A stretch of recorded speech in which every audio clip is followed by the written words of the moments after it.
Okay, dear friends, I'm going to start sharing with you teachings from the Upanishads and the great seers periodically. So today, let's share something that comes from the Brhahadaranayaka Upanishad. The Brhahadaranayaka Upanishad, if you want to use that pronunciation. That which dwells in the light, but is within it. The light does not know whose body is light, and it controls light from within. It is yourself, the inner controller, the immortal. That is divine, and that is you. That which dwells in the intellect, yet is within the intellect, whom the intellect does not know, whose body the intellect is, who controls the intellect from within. That is yourself, the inner controller, the immortal. Brhahadaranayaka Upanishad. And so, what is the great seer saying? The great seer is saying that just like the tooth cannot bite itself, just like the eyes cannot see themselves, just like the ear cannot hear itself, just like the brain actually cannot know itself, it has no experience, so too awareness knows itself through experience. It is that which modifies itself into the intellect and yet is free of the intellect. Just like the electricity is free of this program right now. You're seeing this program and yet the electromagnetic waves that are bringing this program to you, this visual, this sound, these colors, these shapes, the electromagnetic field is independent of its modified expressions, which at the moment are perceptual activities and cognitive activities, including the intellect, but also everything that you can see right now, everything that you can hear, everything that you can taste, everything that you can smell, everything that you can think about, everything that you can feel, everything that you can create, everything that you can reflect upon, everything that you call your self-image.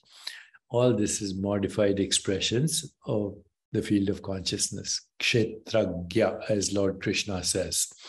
I am the field, I am the knower of the field. But the field, it knows itself through subject-object split, the ego body-mind, and everything else that goes along with the ego body-mind. And ultimately, they're all vrittis, fluctuations. And these vrittis are also called shaktis. They're excitations, they're vibrations of consciousness modifying itself into modes of knowing, different knowers, species and culture specific, and different things known, but the one reality is modifying itself.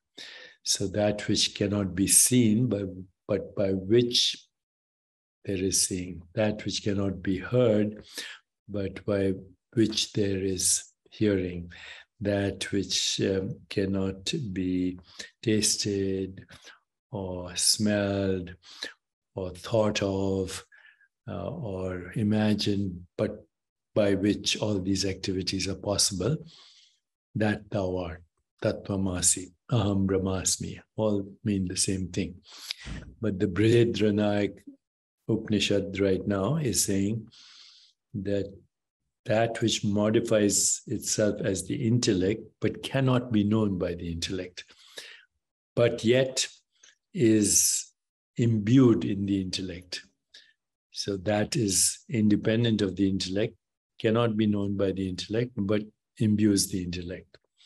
Just like the electromagnetic field cannot experience itself, but is now being experienced as all these forms and phenomena, including what you're seeing on your computer screen. So how does this help us?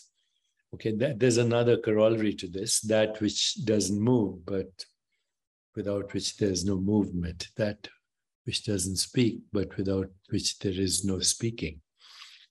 That is who we are.